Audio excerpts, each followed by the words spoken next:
I'm going Osoto, and I'm gonna push and turn my body. Looks like Osoto, and then from this position, look, I block the outside of his foot here. Yeah, it doesn't work. Like, it didn't work. And now he's already gaining position, attacking stuff, maybe going for Tomonage. All right, guys, we're gonna look at Sasae. A couple of ideas. We're gonna go Sasae one direction, Sasae the other direction, and the most important thing is when you don't get the Sasae, using the Sasae as a setup.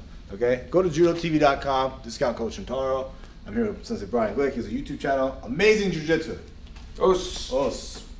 All right, so right versus right. We're gonna accept this terrible position here. He has good hand on the grip on the collar here. I'm gonna go from the underside here. I'm gonna collect the material and I'm gonna turn my hand to keep a nice tight tension across the bicep here, okay? From this position, look, I'm gonna step in really close, and notice what I do with my hand. I let this hand kind of go by me here, okay?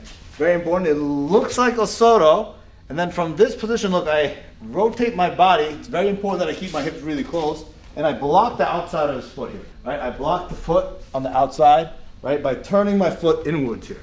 Okay, I'm gonna make nice contact here with my shin.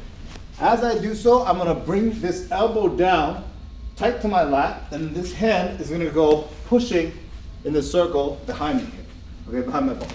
It's gonna be very tight, and I'm gonna take him over this way. And the idea is to always make it look like an Osoto. Okay, so when I shift my weight this direction, it looks as if I'm going for an Osoto. Okay, so it's this short motion, which is gonna create this reaction.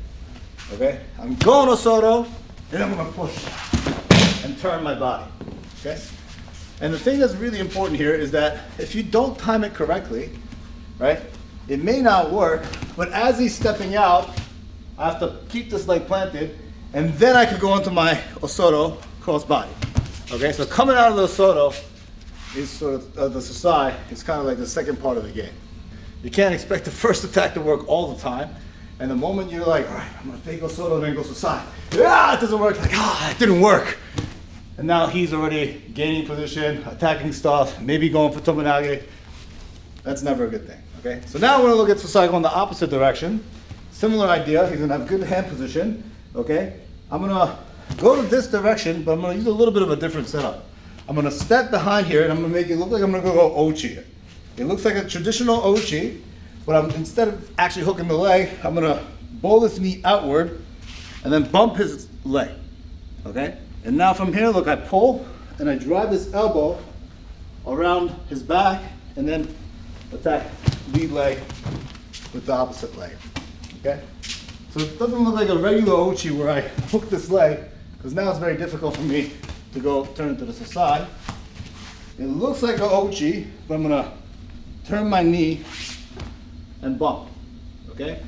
And then I go Sasae. And like before, if I go for the Sasae, it doesn't work, I follow and attack.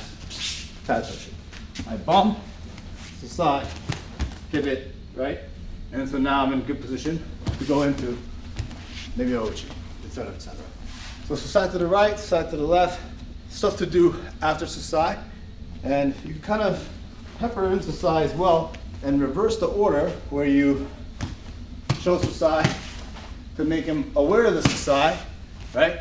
And then you could use that to open up here, and then look, I can grab and go big Sasae after that, right? So it's not a linear sequence. You're kind of putting together these different things interchangeably. That makes a really good Sasae, like jiu-jitsu, right? Go for one thing, another thing, like this. Thank you.